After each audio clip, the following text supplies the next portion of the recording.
Hello students, welcome to this video where I'm gonna take part 2 of this series of clinical biochemistry NEXT pattern questions. So let's get started. The clinical cases which I'm gonna take in this video are statin therapy patient, then familial hypercholesterolemia, then citrate shuttle, which is very important biochemistry point of view, then A-beta lipoproteinemia, familial combined hyperlipoproteinemia, familial hyperchylomicronemia, carnitine deficiency, MCAD deficiency, then regulation of cholesterol biosynthesis and apoproteins. So we will be taking all of them in this video. Let's take the first question. Read the question properly. These are lengthy questions. So they say statins are class of drug molecules which are used to lower elevated serum cholesterol by inhibiting the major rate limiting step of cholesterol synthesis. Which is that step? That step is HMG-CoA reductase enzyme. This enzyme converts HMG-CoA, which is a 6-carbon molecule, to mevalonate. Mevalonate is also a 6-carbon molecule. Okay, so let's read the question. A statin therapy would cause a rise in which of the metabolite of cholesterol biosynthesis pathway? So, when statins are used, statins inhibit this rate limiting enzyme of cholesterol synthesis, right? So, when this step will not occur, then the substrate HMG-CoA will accumulate. So, here answer is C, HMG-CoA, right? In this video, I am mainly taking questions on lipids. Coming to question number 2, a 28-year-old man was found to have elevated cholesterol levels of 325 mg per deciliter on a routine checkup. So, patient has increased cholesterol, right? His father died of heart attack at the age of 42 and also had markedly elevated cholesterol levels. So, his father also had markedly elevated cholesterol levels throughout his life. So, this is genetic increase in cholesterol in this patient. Then they say the man's physician placed him on lovastatin. So, we just discussed that statins inhibit rate limiting enzyme.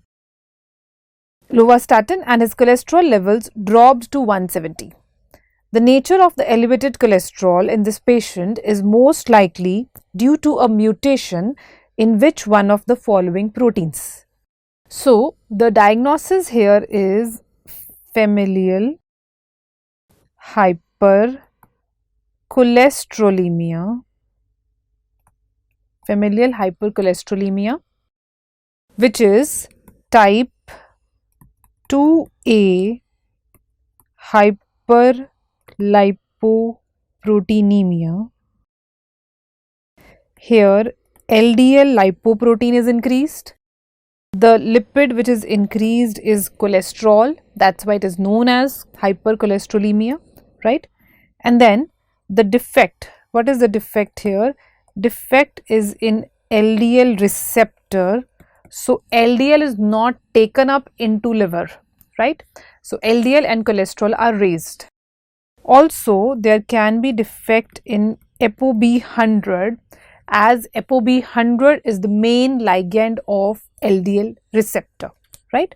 So, see the options. So, answer will be LDL receptor defect, right? So, let's see other options also. Microsomal triglyceride transfer protein, LCAT, lipoprotein lipase. So, let's take these. See the table. If there is a defect in MTP, microsomal triglyceride transfer protein, then this is A-beta lipoproteinemia, where all the beta lipoproteins, mainly VLDL, LDL, will be decreased, right? Then LCAT deficiency, lecithin cholesterol acyl transferase deficiency, Partial deficiency of this enzyme is fish eye disease. Complete deficiency of this is Norham's disease.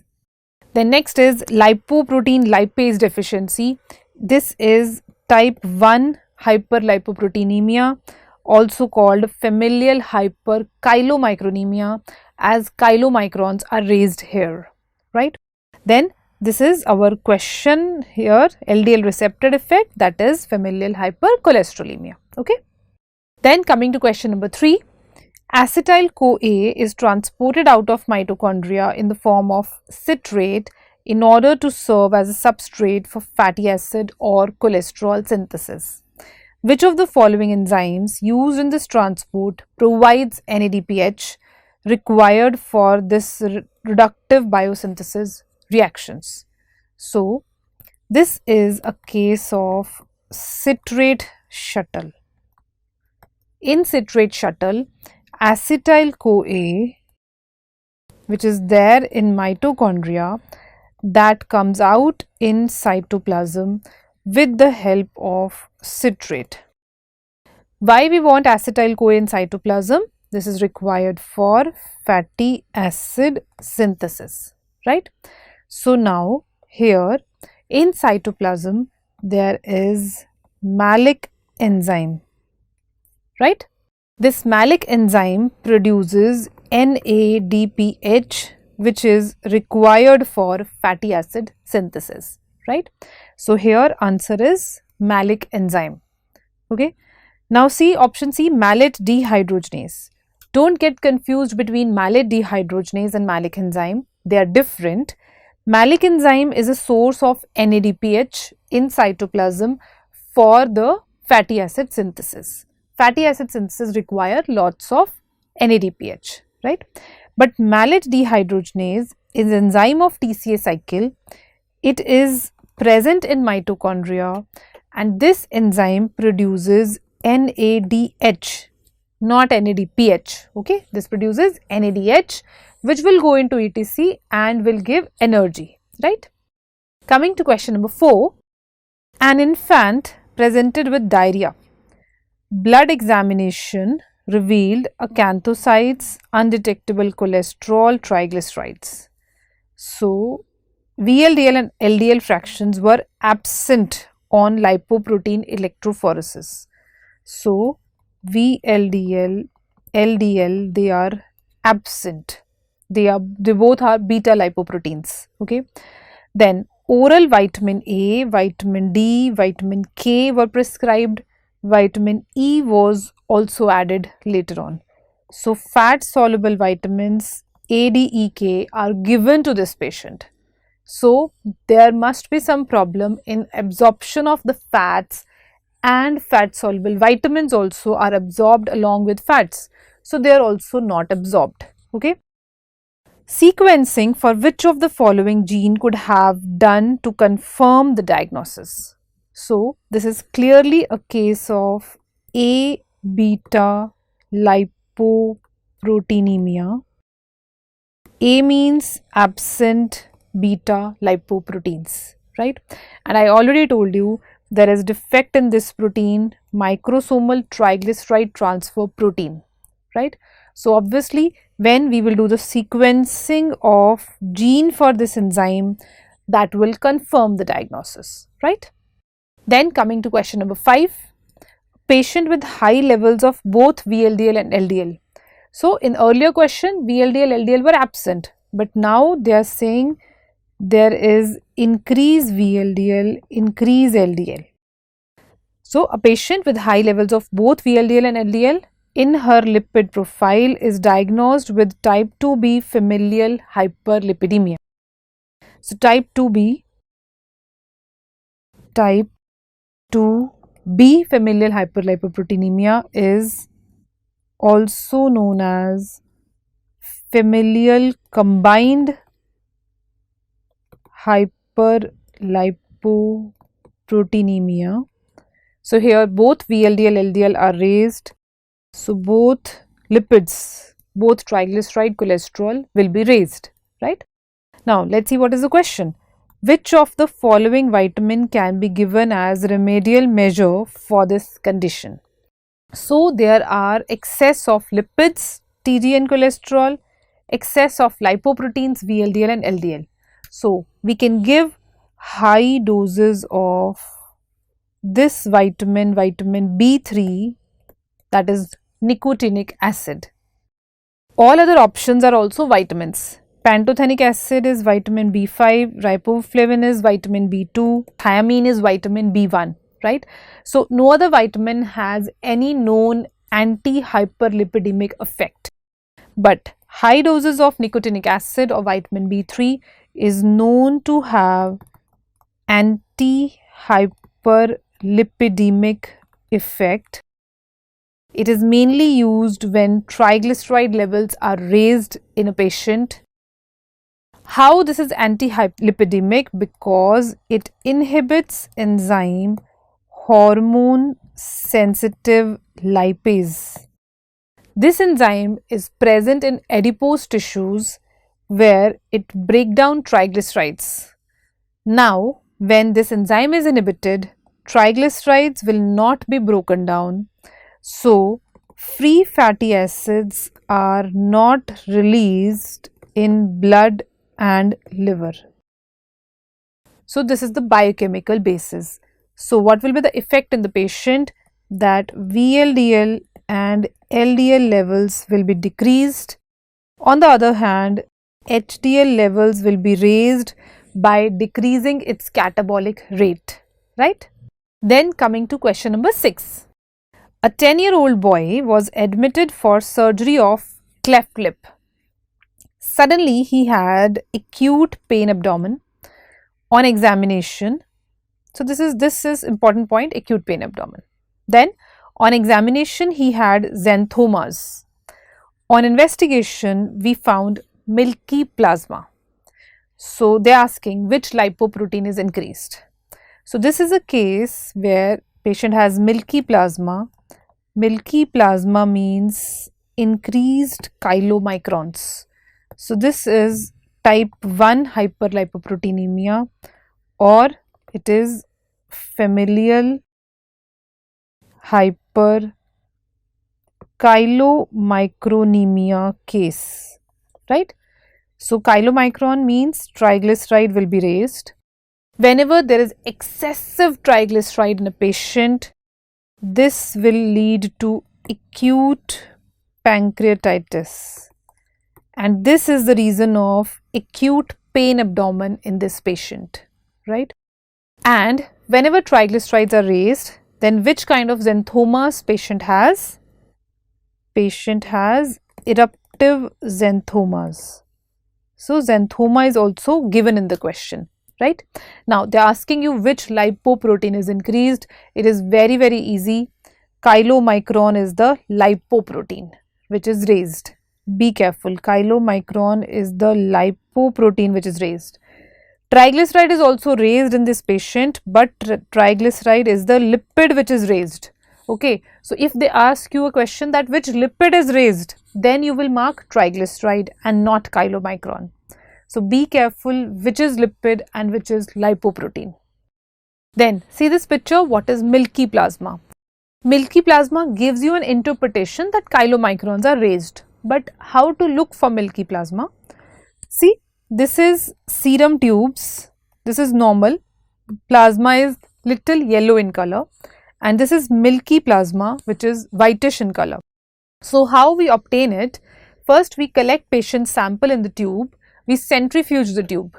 Then after centrifugation, if you keep it overnight at 4 degrees Celsius, then we look at the plasma, and here we can see it is normal color or milky color, right? Then coming to question number 7. A 3-year-old child complains of muscle pain and weakness while in the playground and is admitted to the hospital for examination. Test revealed slight hepatomegaly and cardiomegaly. Liver biopsy shows extreme but non-specific fatty changes, and a muscle biopsy contains large amount of cytoplasmic vacuoles containing neutral lipid. So there are fatty changes, lipid accumulation. A 1-day fast is performed and shows a drop in blood glucose. So when patient is eating, then patient has high lipid. When patient is doing fasting, then blood glucose is decreased, that is hypoglycemia is occurring in this patient, right? Blood glucose levels without a corresponding production of ketone bodies.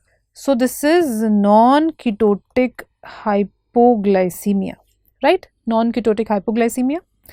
pH of the blood is normal. Which of the following diagnoses might account for this child's problems? So let's see options. Option A is glucose 6 phosphatase deficiency. It is von Gog's disease, that is type 1 glycogen storage disease. In this, patient has ketosis. Patient has hypoglycemia also, but this is ketotic hypoglycemia. So this is ruled out, right? Then second option is 3-hydroxy-3-methyl-gluteryl CoA, that is HMG-CoA reductase deficiency. HMG-CoA reductase deficiency is not compatible with life. This means cholesterol is not at all getting formed in this patient, right? That is not possible because cholesterol is required for so many important things in the body like vitamin D synthesis, steroid hormone synthesis, bile acid synthesis, right? So this is not compatible with life. So we can rule out option B. Then option D says bilirubin diglucuronide transporter defect. This is an enzyme which is required for the formation of conjugated bilirubin, and if this is the answer, then patient must be having jaundice, but they have not told you anything about jaundice here, so we can rule out this thing, right? And answer is systemic carnitine deficiency, because in carnitine deficiency this thing occurs, that is non-ketotic hypoglycemia.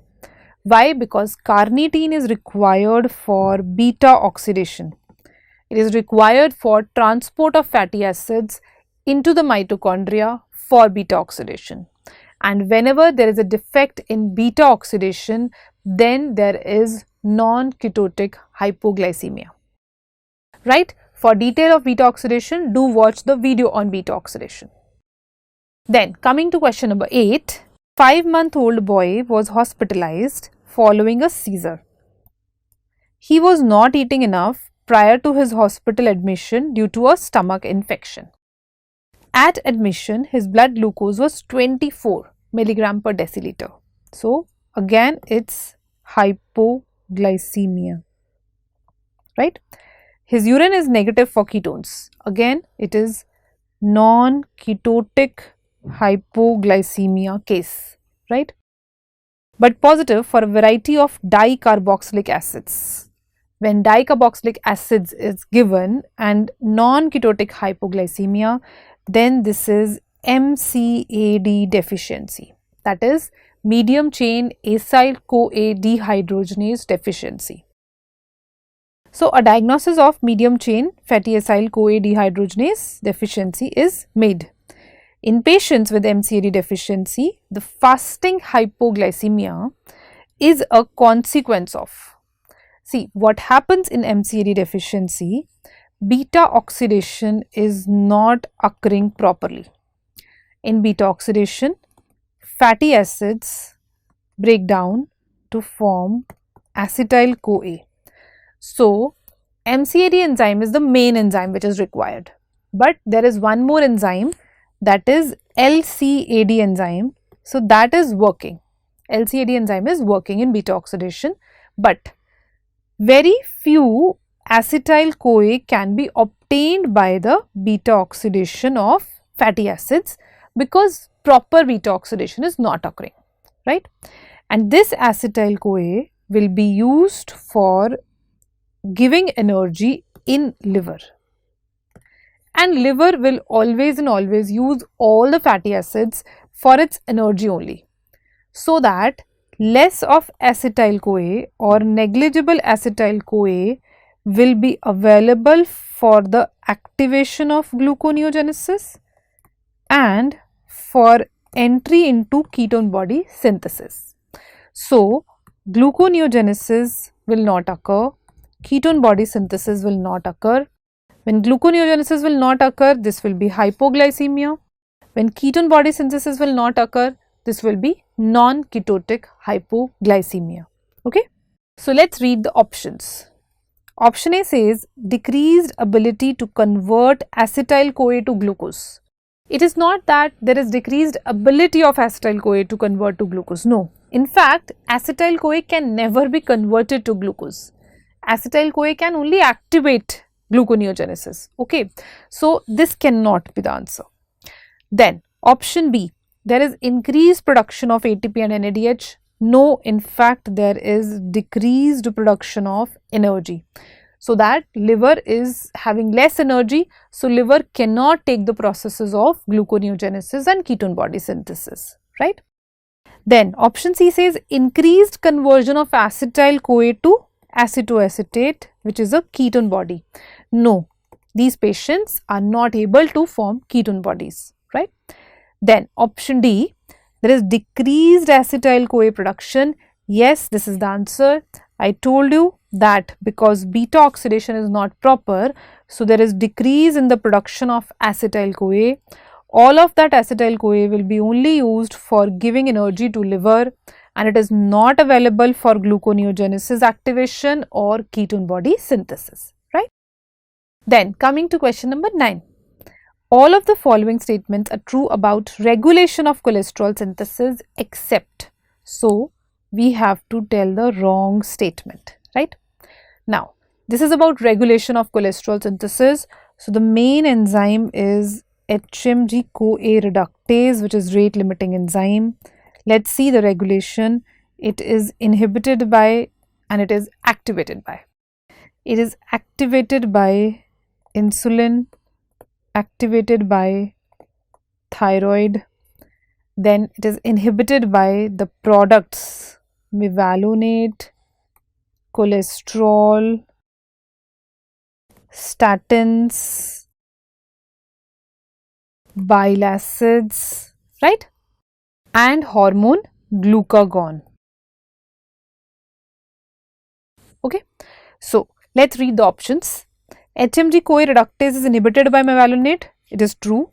HMG-CoA reductase is inhibited by cholesterol. Yes, this is also true. SREBP increases the transcription of HMG-CoA reductase. Yes, this is true. I will tell you the detail on next page. Then option D says thyroid hormone decreases HMG-CoA reductase activity. No, thyroid hormone increases its activity. We have to tell the wrong statement. So answer is D, right? So let's do what is SREBP. This is a transcription factor. It is a transcription factor, SREBP.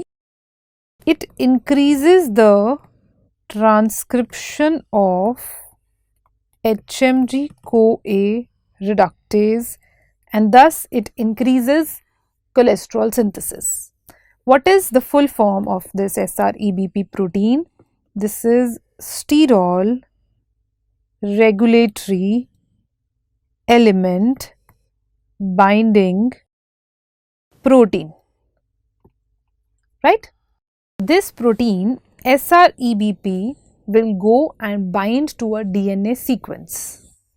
So let's make DNA. This is SRE. What is SRE? It is sterol regulatory element, right? This lies upstream.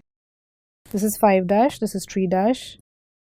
Let's say this is gene for HMG-CoA reductase enzyme, right?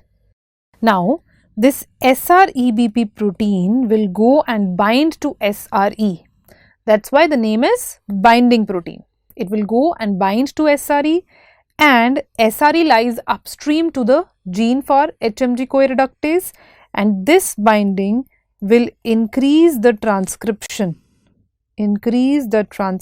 of this gene and therefore it will increase cholesterol synthesis, right? Then coming to question number 10, identify the given structure. This is the given structure. There is phospholipid on the sides, triglyceride and cholesterol ester in the core inside. There is free unesterified cholesterol on outside, and there are proteins, apoproteins like this. Okay. So, what's the question? The portion marked in blue box. This is the blue box marked. This portion is synthesized by liver. So, it is what? So, this portion is apoprotein. This is apoprotein. All the options are also apoproteins. The apoprotein which is synthesized in liver is ApoB100, right? And it is used for VLDL formation. So, let's do this table of lipoprotein, lipid. So, let's do this table of lipoprotein. These are the lipoproteins. Which lipid it contains, which apoprotein it contains. So, first is chylomicron. Chylomicron contains triglyceride, and these are exogenous triglycerides. And as it is formed in intestine, so the apoprotein formed in intestine is the apoprotein of chylomicron, that is ApoB48, right?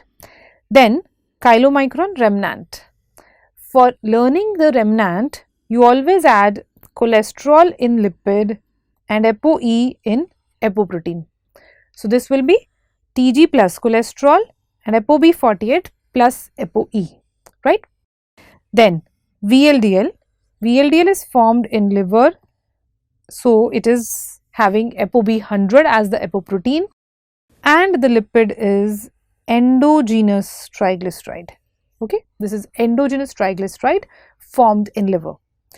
Now, VLDL remnant, also called IDL, intermediate density lipoprotein, it is having Tg plus cholesterol and ApoB100 plus ApoE. I told you, for remnants, add cholesterol here, add ApoE here, right?